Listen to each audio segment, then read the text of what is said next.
नमस्कार. विशेषच्या या भागामध्ये आपल्या सगळ्यांचं स्वागत आणि मी प्रसाद काथे या कार्यक्रमामध्ये आपल्या सगळ्यांचं स्वागत करतो. विषय आहे तो संजय शिरसाट आणि इम्तियाज जलील यांच्यातल्या वादाचा. संजय शिरसाट यांच्याकडून ताज्या घटनाक्रमामध्ये सातत्याने एका हॉटेलच्या वादातून आपली सुटका करण्याचा प्रयत्न होताना दिसतोय. छत्रपती संभाजीनगरमधील विट्स हॉटेलचं लिलाव प्रकरण हे एका वेगळ्या वळणावर या निमित्तानं पोहोचलंय. या लिलावाच्या प्रक्रियेमध्ये सिद्धांत संजय शिरसाट यांचा अर्ज बाद झालाय. लिलावाच्या बोलीची 25% रक्कम न भरल्यानं हा अर्ज बाद झालाय. त्यामुळे शिरसाट यांनी रक्कम जाणीवपूर्वक भरली नाही की त्यांना भरता आली नाही असाही सवाल उपस्थित होतो आहे.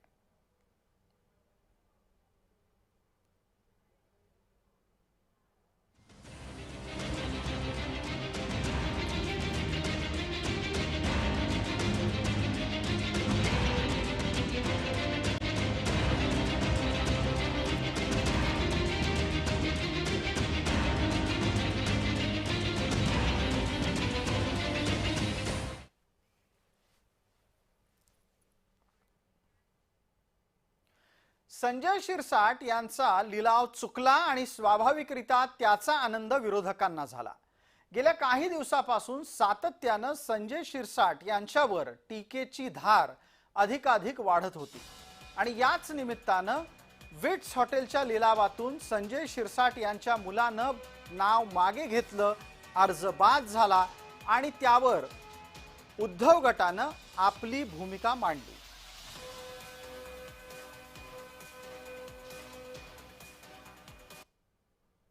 माघार घेऊ नाही तर न घेऊ, तांत्रिक दृष्ट्या तिथल्या अधिकाऱ्यांनी चुकीच्या पद्धतीनं ही निविदा काढलेली आहे. माननीय उच्च न्यायालयाच्या आदेशाचा अर्थ चुकीचा लावलेला आहे. अनेक अटी शर्तीचा त्याच्यात भंग झालाय. त्याच्यामुळे त्यांनी माघार नाही घेतली तरी सरकारला या विषयात माघार घ्यावी लागणार. छत्रपती संभाजीनगर इथल्या वेदांत हॉटेलची जागा अत्यंत कमी किमतीमध्ये बेकायदेशीर लिलाव प्रक्रिया राबवून 76 कोटी रुपयांना खरेदी करण्यात आली असल्याचा आरोप झाला आणि सर्वत्र एकच खळबळ उडाली.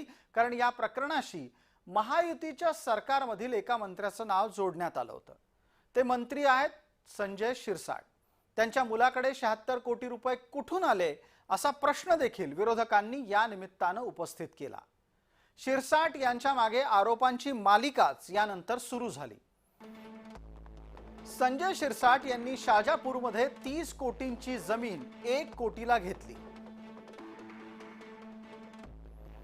मागासवर्गीय समाजासाठीच्या वर्ग 2 मधील 10 एकर जमिनीला शिरसाट यांनी आपल्या मुलाच्या नावावर खरेदी केलं, हा सुद्धा आरोप झाला.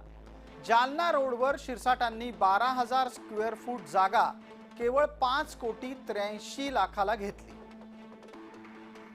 शाजापूरमध्ये शिरसाटांनी 2 भूखंड लाटले असा सुद्धा आरोप झाला. दोन्ही भूखंड 2 गुंठे 10 एकराच्या आसपास होते. एक भूखंड 1 कोटी 50 लाखात तर दुसरा भूखंड 50,000 घेतला. शाजापूरमध्ये हरिजन समाजाची 10 एकर इतकी एकराला 3 कोटी किमतीची जागा त्यांनी फक्त एकराला 11 लाखात मिळवली. विट्स हॉटेल 110 कोटीचं असताना या हॉटेलची खरेदी 67 कोटींना घेतल्याचं सांगितलं गेलं. शेंद्रा MIDC मध्ये ट्रक टर्मिनलसाठी राखीव असलेली जागा 106 कोटींना घेतली असाही आरोप झालाच. 12,000 स्क्वेअर फीटची जागा कुणाच्या नावावर घेतली? धन्य हो सिद्धांत संजय शिरसाट मुलगा, विजया संजय शिरसाट पत्नी, तुषार संजय शिरसाट मुलगा. देणारे कोण? ओमकार बिल्डर्स, नरेंद्र सिंग जविंदा, राजेंद्र सिंग जविंदा आणि त्यांच्या दोघांची पत्नी यांनी दिली.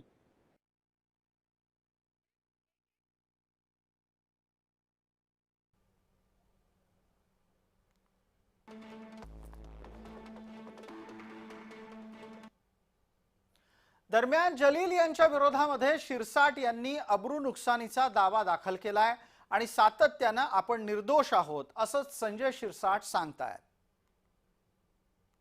जाऊ द्या, त्याच्याबद्दल मला बोलायचं नाही. असे फार येतात फार जातात, मी त्याच्यावर काही एवढं केलं. 25 वर्ष शिवसेनेचा झेंडा पालिकेवर माहिती देखील त्यांनी दिली आहे. अहो आता त्यांना जाऊ द्या, करू द्या ना, काय करायचं. जे काय लिगल असेल ते पाहिल ना मी, म्हणून त्याच्यावर चर्चा करण्यात काही मला अर्थ नाही, मला इंटरेस्ट पण नाही. असे दलाल मार्केटमध्ये भरपूर फिरत असतात. महायुतीचं सरकार आल्यानंतर विरोधकांच्या आरोपांना परतवून लावण्याची जबाबदारी शिरसाट यांनी समर्थपणे पेलली होती. एका बाजूला एकनाथ शिंदे यांच्यासाठी ते लढत होते आणि दुसऱ्या बाजूला भाजपाशी सुद्धा समन्वय साधणं शिरसाट यांनी जमवून आणलं होतं. मात्र विट्स हॉटेल प्रकरण बाहेर आल्यापासून शिरसाट काहीसे नरमलेत. तसा संशय का यावा? हॉटेल विट्सची जी आहे ती 25% रक्कम सिद्धार्थ शिरसाट यांना प्रशासनाकडे जमा करायची होती, मात्र त्यांनी आज केली नाही. त्यामुळे आता त्यांचा जो परवाना आहे तो आता यामधून त्यांचा अर्ज जो आहे तो बाद झालेला आहे. त्यामुळे आता ते विट्स हॉटेलच्या प्रक्रियेतून बाहेर पडलेले आहे. मात्र जे शिरसाट आहेत त्यांच्यावरती अनेक भूखंड लाटल्याचा आरोप जो आहे तो आता देखील माजी खासदार इम्तियाज जलील यांनी केला. छत्रपती संभाजीनगरच्या साजे गाव जे आहेत या ठिकाणी देखील 4 एकर जमीन त्यांनी आरोप केल्याचा आरोप करण्यात आला. कमी पैसे देऊन त्या ठिकाणी वर्ग 2ची जमीन त्यांनी खरेदी केल्याचा आरोप देखील केला. त्याचबरोबर छत्रपती संभाजीनगरच्या MIDC परिसरामध्ये असलेला भूखंड जो आहे तो देखील त्यांनी लाटल्याचं म्हणण्यात आलेलं आहे. त्यामुळे आता इम्तियाज जलील जे आहे ते देखील याकडे सर्वांचं मुख्यमंत्री असेल, विरोधी पक्षनेते असेल यांच्याकडे लेखी स्वरूपाच्या तक्रारी करताना आपल्याला पाहायला मिळालेल्या आहे. आणि त्यामुळे आता संजय शिरसाट यांच्या अडचणीत जी आहे ती मोठी वाढ जी आहे ती वारंवार झाल्याची पाहायला मिळतात. आणि त्यामुळे आता संजय शिरसाट यांचा लिलाव प्रकार जो आहे तो आता फसल्याचा पाहायला मिळाला.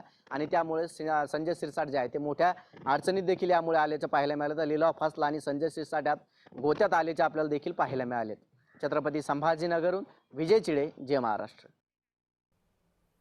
या वादामुळे संभाजीनगरचं वातावरण ढवळून निघालंय. विरोधकांना सत्ताधाऱ्यांवर निशाणा साधण्याच्यासाठी एक आयता मुद्दा तर मिळालेलाच आहे.